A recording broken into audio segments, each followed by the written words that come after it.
Have you ever stopped to think about why certain ideas stick around for like thousands of years?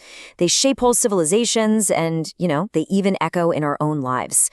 Well, today we're digging into a set of teachings that have done just that. We're going to deconstruct the blueprint for life that they offer.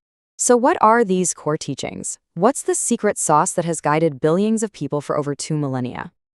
You'd think the answer would be super complex, but when you go right to the source, the message is actually surprisingly clear and focused.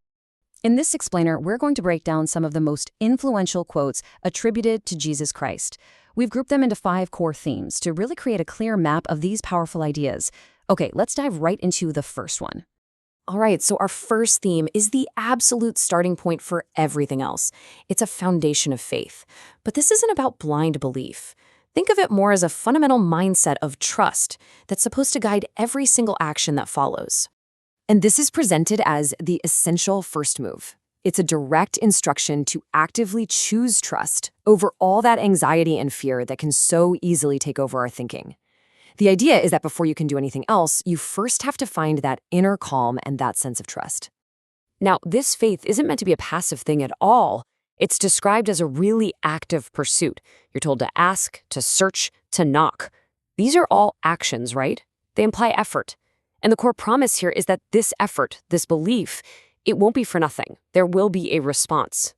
Okay, so if faith is the foundation, what do you build on top of it? Well, our second theme gives us the answer. Love is the core action. It's the main way this internal belief is supposed to be expressed out in the real world.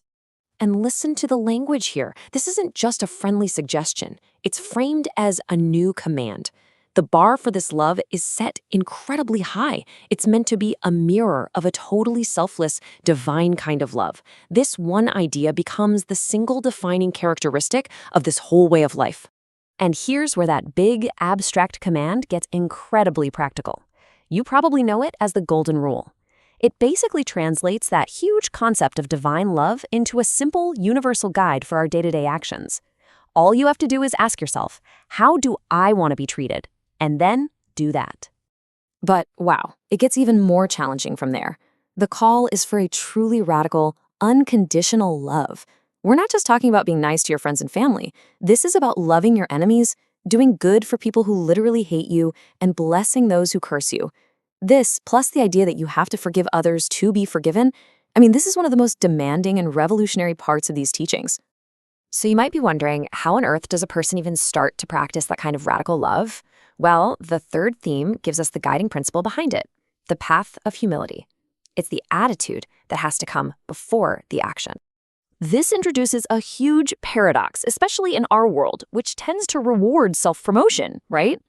This teaching completely flips that on its head. It argues that real greatness isn't found by puffing yourself up, but through a conscious choice to be humble. And the ultimate model for this humility, it's leadership through service. The idea is that true authority, true power, isn't about having people serve you. It's about you serving them. It totally redefines power, moving it away from domination and towards selfless action.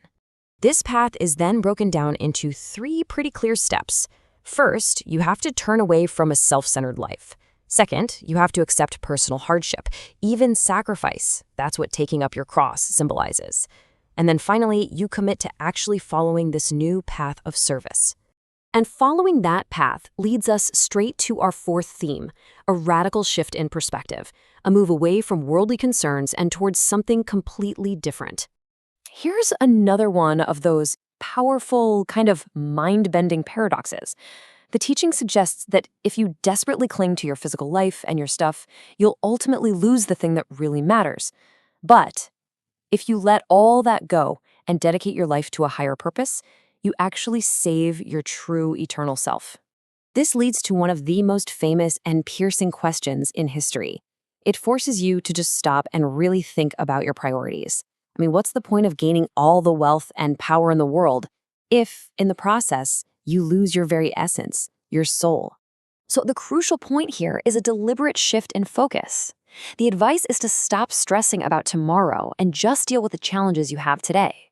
The main priority becomes seeking the kingdom of God, which is presented not as some physical place, but as a spiritual reality, a whole different way of living and seeing the world. So what's the result of all this? Where does this blueprint, this path of faith, love, humility, and a new perspective actually lead? Our fifth and final theme reveals the ultimate promise. The purpose behind all these teachings is spelled out very clearly. It's not about gaining wealth, it's not about getting power, it's all about one thing, so that the person who follows this path can find peace. And that promise of peace comes with a huge dose of reality. There's no sugarcoating here. It states very plainly that in this world, you will have trouble. Hardship isn't a possibility, it's a guarantee. But the final word isn't despair, it's hope. It's a call to take heart, because from this viewpoint, the ultimate battle has already been won.